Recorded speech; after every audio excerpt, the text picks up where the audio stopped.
Welcome, everybody, to Freelance Writing Direct. I'm your host, Estelle Erasmus, the author of Writing That Gets Noticed, Find Your Voice, Become a Better Storyteller, Get Published, which was named by Poets and Writers a best book for writers.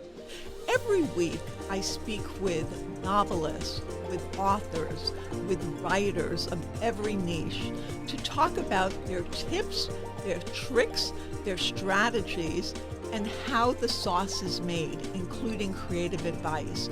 I'll talk about essays and articles and share my own experience from 3 decades of publishing. So join me every week and grow your business and build your craft with Freelance Writing Direct. And don't forget to subscribe, rate, and review on iTunes. And follow along on Substack, where I share special clips for subscribers only at estelleserasmus.substack.com. Welcome, everybody, to this episode of Freelance Writing Direct. I'm your host, Estelle Erasmus, and today I'm so happy to have Alyson Shelton with us. And I want to tell you a little bit about Alyson. She writes about women across mediums and genres. In the film To Hold the Night, she tackles a psychological thriller through fractured realities and self-invention. In her comic Reborn, she centers a superpowered and multifaceted heroine, and in Eve of Understanding, the award-winning feature she wrote and directed, the narrative delves into childhood secrets and their ongoing repercussions. She hosts a weekly Instagram live series inspired by George Ella Lyon's poem, Where I'm From, where she's welcomed over 160 writers and creatives. And her own Where I'm From poem provides the spine for her memoir and essays currently in revision. Her writing has been published widely at outlets including the New York Times, Ms., The Rumpus, and more. And welcome, Alyson, to the program. It's so nice to be here, Estelle. Thank you for having me. It's so great to have you. And your Where I'm From series is so fantastic. And I was so honored to be number 163 and read my Where I'm From poem. And in fact, I loved the experience so much that I shared it with my students at NYU for the School of Professional Studies, where I'm teaching a course on memoir, art, articles, and essays. And 2 of my students, Rebecca Postar and Davina Sambeth, heard back from you, and you are going to have them on the program. So this is so exciting. Yeah, thank you for sharing it. I appreciate everyone who shares it because the more the merrier is definitely the way I feel. And yeah, they sent me their poems already and they're beautiful. And I look forward to hearing them. Yeah, we did it as like a class exercise. I had them write it and I kind of gave some input because I've been a guest and I've had my own experience doing it. And I just loved it. And so many of my guests on the podcast have also done their poems. Kelly McMasters, Joanna Rakoff, so many people, Mimi Simon, Lisa Cooper Ellison. Yep. And it all started with Jeannine, right? It did. It did. Yeah. It started Oh, with Jeannine Ouellette. And like you, in a writing workshop, it was for a project for advancing health stewardship, which she leads through University of Minnesota. She shared the prompt with us. And it was funny. Many people in the workshop knew the prompt, knew the poem. I didn't. And I just was really struck. We had an opportunity to share our writing. And I didn't write anything. I was too busy talking to Amy Rogers, I was in a breakout room with. And I was just really struck by how powerful we had like 10 minutes, how much people were able to delve into their foundational experiences with the prompt. And I thought, oh, maybe this is something people would like to share with me, because if they would, I would love to listen. So it's so clever that you did that. And it's really kind of like a movement, right? it looks so clever now, but but then it was just, you know how it goes with things. You have ideas and some of them go nowhere, many of them, and some of them become something you wouldn't anticipate. And for me, it was just about doing something. It was during the pandemic, something that was sustainable, that felt worthwhile to me. And this felt sustainable. It's not hard work for me. It's something I love. I have always been interested in people's stories. And I truly believe we each have a story that Yeah. is important. And I think that the more we get in touch with that, the better. Yeah. That's been the case for me for sure. Because, you know, I don't know if you went through this, but certainly for a good chunk of my life, it was like, oh, just get over it. You know, like it's all fine. You're here now, you made it, or whatever you tell yourself, and stop dwelling on the past. And I don't feel like examining it with care is dwelling. It's taking it seriously. Yeah. And I think that's important. I love that. And I love that, you share a template which helps people, just a very broad-based template, Yeah. like, to mention articles, or products and Mhm. say something about nature and say Mhm. something about artifacts. And it's so helpful that I'm working on a memoir now, and I'm literally taking that as like my first page to kind of see where I want to fit in different aspects of the poem into my memoir. So it's so useful in so many ways. And I was wondering if you could share maybe the beginning one that you wrote, because you write one every year and you've been doing it since, is it 2021 or 2022? I've been doing it for 3 years. So since 2021, around this time, November, which is when we're talking 2021. And then my birthday is in January. So I shared my original one in January 2022. So if you could share it now, we'd love to hear it. This is the Sure. first one you did. Yes. Yes, it is. Where I'm from. I am from bathing suits, from Ragu and Chanel number 5. I am from sandy feet, gritty, crunchy on the floor and in my mouth, proof of daily joys. I am from kelp wrapped around my ankles, scaring friends, but never me. I'm from a lead foot on the accelerator and making family jokes out of fresh wounds, the ones that still ache with shame. From Aunt Joyce and Uncle Jim, I'm from no pain, no gains, and you'll be fine. I'm from no man will ever love you, and you're too smart for your own good. I'm from New Age spirituality and lapsed Catholicism, word salad dressed with self loathing. I'm from tough pioneer stock and amnesiac immigrants, the details of their stories willfully forgotten. I'm from freshly squeezed orange juice and the blast of Banaka spray inexpertly used to cover up coronas and bong hits. From my brother, who fell from a cliff and died, to another brother who was shot in the face and lived.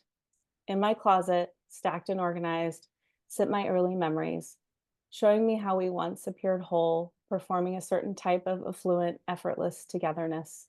I search beyond the pictures to remind myself that our far flung pieces and their inability to approach whole now is not my fault. It never was. Wow. That is so powerful. Thank you. So, Allison, when people are writing poetry, what do you think a key is? I mean, aside from like following a template and saying, because in these small sentences, it conveys so Mhm. much information. And I found that with writing mine. So, what do you think a key is to get that, evoke that emotion? Well, we hear it all the time in writing classes, right? Concrete, specific details, that they're really powerful and important. And I think for many of us, it feels counterintuitive. It's like, oh, well, if it's universal, I don't want it to be too specific. But as any writing teacher knows, it's actually the opposite. you know, the more specific it is, the more universal it becomes. And listening to these poems, as I have been doing for 3 years, has really brought that home in a way that, no class or they talk about relational trauma heals in relation. Like you can read as many books as you want, but you have to actually be in relationship with people. And I sort of feel that same way with words. Like I could read a book about how important it is to use concrete specific details, but living it is teaching me in a way that a book never could, because I feel some kind of shared experience with everyone who comes on to share their poem. Tell me more about that. Do you link into like some of the things they're saying? Do you Mhm. see where they're getting the most emotional? You I know, think some of them are the details themselves. If somebody mentions Carol Brady, it's like, oh, Carol Brady. For me, she was such a, I think it was Natalie Serber. And we were talking about how sitcom moms felt like moms to us, which was so clear to me when she mentioned Carol Brady, but wasn't something I maybe would have ever articulated in the way that she did. And There are so many examples of that. I think also I love that the prompt includes the natural world because I have felt very strongly my whole life that the natural world is part of my family. When I was adrift in my life, that was something that always gave me balance and a place to land. And so whatever natural world details people share, I always feel like, oh, that tree, that so many people have a tree that was of great significance to them, or it's just so relatable. They all feel so relatable. And so it has been such a great classroom for me. Yeah, it's so interesting because when I was writing mine, I was looking at others Mm. and everyone has their own style. And I was like, okay, I'm just going to put my words down. Mhm. Worked for me, and I think could be an effective tool is when you put the concrete stuff down, which you definitely need, then a little reflection. Yes, yes. So I said something about, me and my sister looking at the clouds. And then my last line was when we were close, which Mhm, implies that we're no longer close. So mhm. that's the reflection. And I think that maybe will help people as they write their where I'm from, which everyone should. I mean, like you say, it's a great exercise regardless of what your goals are with it. I talked about it with one guest, like even using it for characters that you're creating if you're writing fiction. You can do so many things with it because we always talk about character profiles or, for fictional characters. And this is a real shortcut. I think you could create pretty rich characters from, So what does Jeannine think about? She's been on the program. What does she yes. think about this movement that happened after she shared the I mean, I think she's really thrilled with it because it's interesting because this project for advancing healthcare stewardship is about sort of learning to tell our stories in relationship to medicine, like as patients or caregivers, or knowing our stories better helps empower us in the healthcare system. And so they didn't know what would happen with this program when they created it, but I think this is a really fun surprise that came out of it, Yeah. and it isn't, geared towards the medical world, but it is this idea of like the better we know ourselves, the better care, the better we just Mm. have an easier time in life. And people, in writing, you can sometimes process Yeah. the trauma of childhood because everyone's had some level of feeling left out. Everyone's Yeah. had some level of feeling estranged from whether it's friends or family members or siblings.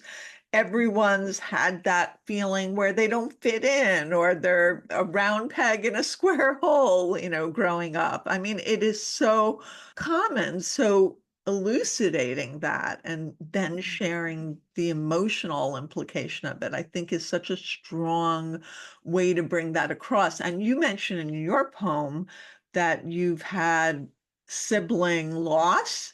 And you've Yes. also had a sibling who had a horrible thing happen to them who's still around. And I know that you're involved in a new project, an anthology, Broken Free Writers on Estrangement. Can you talk about that a little bit? Yeah, I'm estranged from two of my brothers. One of the ones he was shot, and Jenny Bartoy, who's the editor. I know her, and that's one of the things we sort of bonded on. It's interesting how when you share stuff on social media, then people who have similar experiences or similar thoughts might start messaging, and you start to talk about that thing. And so we started to talk about estrangement because I've definitely been estranged longer. I'm like one of the the elders, I think, because I've been estranged from them for, 30 years or so. So I've been through much of the grief. Like, obviously, there's still some grief related to estrangement, but I think that acute grief that you first feel when you decide that you can't have a relationship with someone anymore because it's not healthy for you, you mourn a lot of things that you thought you would have with this person, particularly if they're a sibling, because you think, oh, you're going to live your life with this person Yeah. and share, these occasions with them.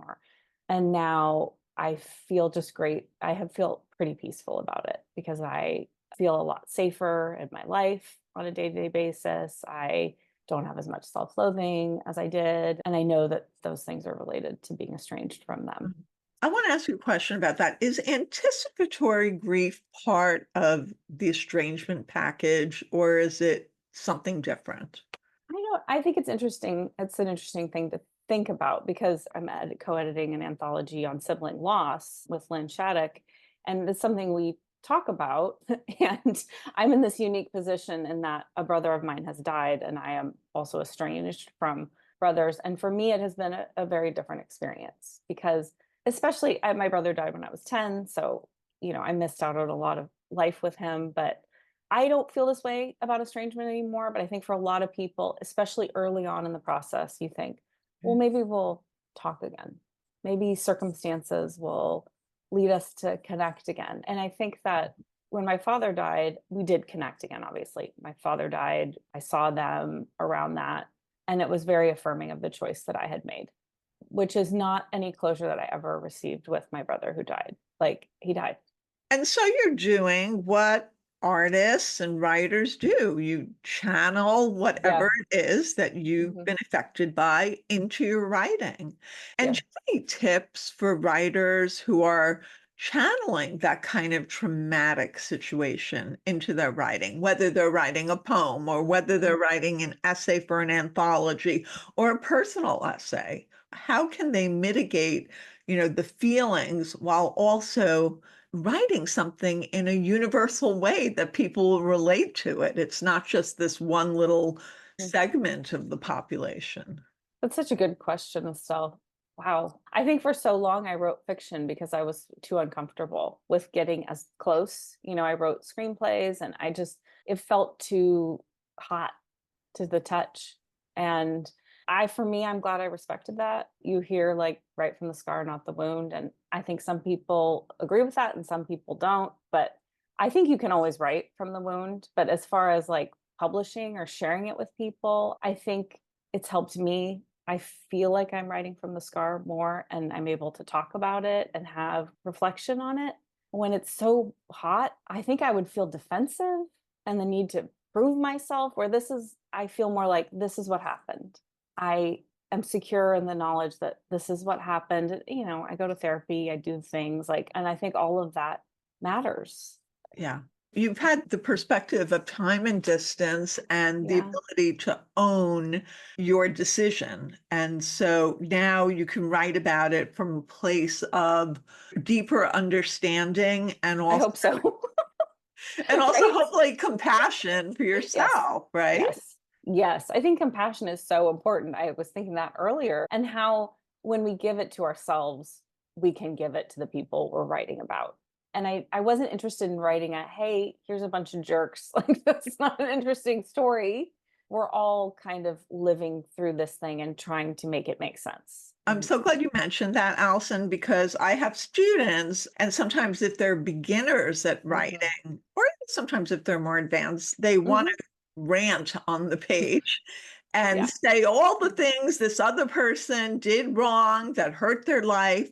And it's not interesting unless you have insight into, if you've had any kind of relationship with a person, what the connection was and why it either served you at one point and no longer does, or what you did to be part of whatever the interaction was.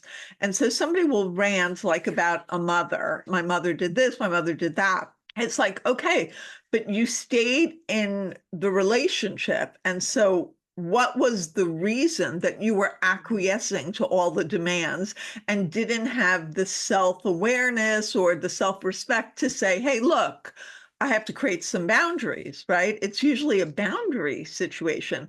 But sometimes people writing, if it's like you said, too hot, they're not seeing their part in it. And therefore it feels superficial. The writing feels just like a teenager would say, she did this or he did that, and this is, Yeah. and I'm mad. But that's not what the reader, when you're conveying something in writing and being published, Mhm. needs to have a universal kind of takeaway. The reader needs to look at it and go, oh, I can relate to that because I've never set boundaries for myself with my Mhm, parents or mhm. friends, or, oh, I never felt good enough about myself. And that's why I rolled over backwards to make everyone else happy. I find that sometimes when people are writing and it's hot, they're not putting that perspective in. What do you think about that? I agree. I was listening to what you were saying, and I think it's also that next step, right? Like, it's not a burn list. You're not just listing all the people who burned you. It's about like, what then what? Like I was saying about the self-loathing, for me, it was so important to understand how much I hated myself, which I think when it was hot, it was like, well, these people are awful and they're jerks and I don't like them, but it was important for me to understand how much I didn't like myself, which was a key. Even though I presented as like a happy, successful person, it's not like I walked around talking about it, but it was just there. It was the constant companion of my life. And I think there's those steps, right? Like in healing or in writing and all these things, like it's not just the burn list. And I do actually say in the memoir, there is a part of me that wants to list every single thing, like a laundry list, to explain to you why. And I think that that is the seed, right? It's this wanting to justify what you're feeling.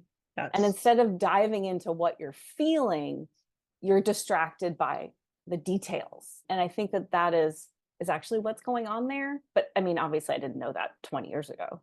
I love that because I think what you're saying is really important.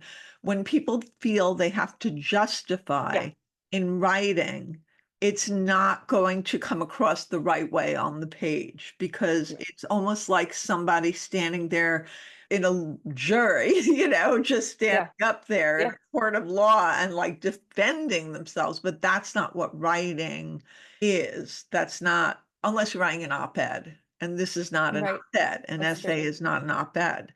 And so how do you recommend people handle doing that, even getting it out on paper? Because it's really hard. So I feel like the poem is a Mhm. great way to start excavating some of Mhm. these emotions that, like when I was writing mine, I was like, oh, I hadn't thought about that in years. And Yeah. yeah. Isn't it amazing? I feel like it is so good. And that when I started writing my memoir, I felt like, is there a prompt for a memoir? Because I would like just a prompt. I It think, just makes me, Allison, you have to create one. it's like, this feels really good. It's just so satisfying, right? Like this Yes. kind of, and it keeps it brief, which I'm a big fan of. Estelle, everyone who knows me well knows brevity is something I believe in very strongly. So the poem is like, okay, just get to it. Aside from your poem, where I'm from, have you Mhm. written other poems? Not very many, mostly in the Jeannine's workshop. And it's funny, I did when I was younger. And this is something that I have thought about often with this whole project. I feel like I'm reclaiming how much I loved poetry when I was a 20-year-old and took a poetry class and was told I didn't have the stuff and just sort of said, okay, I don't have the stuff. I did that with a lot of things in my life. Someone would tell me, well, you're not good at this. And I would just say, okay, because I just didn't have it in me to fight back. So I just let it go. That's so interesting because I feel the same way. Like I'm Mm, reclaiming my love of poetry when I was mhm. younger. Maybe that's an element of, I don't know, before you write a memoir, you need to pull that part back into yourself or I something. do think writing a memoir, at least for me, and I wouldn't be surprised if it is for a lot of people, is an act of reclamation for sure. Ooh, I love that. I'm writing that down. Okay. Writing a Okay. memoir is an act of reclamation. I love that. So you feel that? I think it's the hardest thing I've ever done. Mm, And I've been writing for 30 years and mhm, I've been published everywhere. mhm. And, for me, articles I can write with my eyes closed Right. and Right. even personal essays because, Mhm. there's a narrative arc and there's a Yep. beginning, a middle, and an end in a way of circling back, as I talk about in my book. But a memoir, it's just like, and it's not your whole life. No. It's pulling the themes of your life through. And Mhm. it's almost like what is that Russian nesting doll? Yes, Matryoshka. Is that how you say that? Yeah, so Yeah. you're Yes, it opening, is like that. and it's driving me a little bit crazy. Yeah. I talk about in the memoir, like, I feel like it's a ball of yarn that is like knotted up in so many ways. And I'm trying to unravel it. And you're like pulling And there's Yeah. knots you didn't know. But And how do you unravel it? It's just, for me, it's very hard. I'm doing it piece at a time, that's really. all you can do, Estelle. I think that's the thing, right? You can only do it one piece at a time. And if you start getting overwhelmed with the whole picture, the whole time I was writing, I was just like, okay, I'm doing this now. And I couldn't think about what was going to happen with it later, who would I just couldn't. I knew I No, would no, never write it. you If can't think about no, publication. You can't think, you no, just have to do it. Because in yeah, the doing, it's becoming like a whole different animal than when I thought it was going to be. for sure. And so I just don't even know yet. Like, I wouldn't be able Yeah. to, like, people say, oh, sell it on proposal. I don't even know what the thing is going to be yet. I can't do. Felt exactly the same. That's why I'm laughing. I was like, sell what on proposal? I So things happened and it was hard. I mean, I had to make the whole thing. boo. I can't even say this right. We'll change it. They have to boo each other. Is that the right word? Through the process? I did. And I was writing my query very recently. And I thought I never would have written this query in a million years if I'd written it before I wrote the book. Because I wouldn't have known. I wouldn't have even known what to comp because I didn't know what it was. And that's very, very different than any other kind of writing, Yeah. because it's much more, it's a long form, the longest form project in my mind. Very interesting. And so what has gotten you through from like taking care of the writer self perspective? I tried really hard to be gentle with myself, which is not necessarily my first instinct. I've gotten much better at it over the years, but I used to be incredibly hard on myself. No pain, no gain, you'll be fine. I mean, I carried those with me for a long time. Just keep going. Wait, you're a Scorpio, right? You're a Scorpio. No, I'm an Aquarius. Oh, Aquarius. Okay. Yeah. So think of that what you will. I tried to be gentle with myself and not get too into deadlines because I know I'm going to get it done because that's my temperament. Like if I'm going to say I'm going to do it, I will do it. So Yes. just not get too like, I'd like to finish it by this time. But not to, because life happens, as you know, Right. when you have a Yes. family and work and all these things. And I just didn't want this to become something I resented or felt shame around because I knew that then I wouldn't do the thing I wanted to do. I wanted to try to always keep it in a place of I cared for it. It's kind of like a baby or something. Like you really feel like, okay, I got to be gentle and care for this because otherwise it won't ever grow. I agree. And I'm so hard on myself usually. I'm Yeah. like, oh, I have to do this, I'm Yeah. always Yeah. doer, doer, doer. And Mhm. this is a whole different process. I'm like, it's going to be done when it's done. And I'm Right. moving along in incremental steps. Is there anything that we didn't talk about that you want to mention?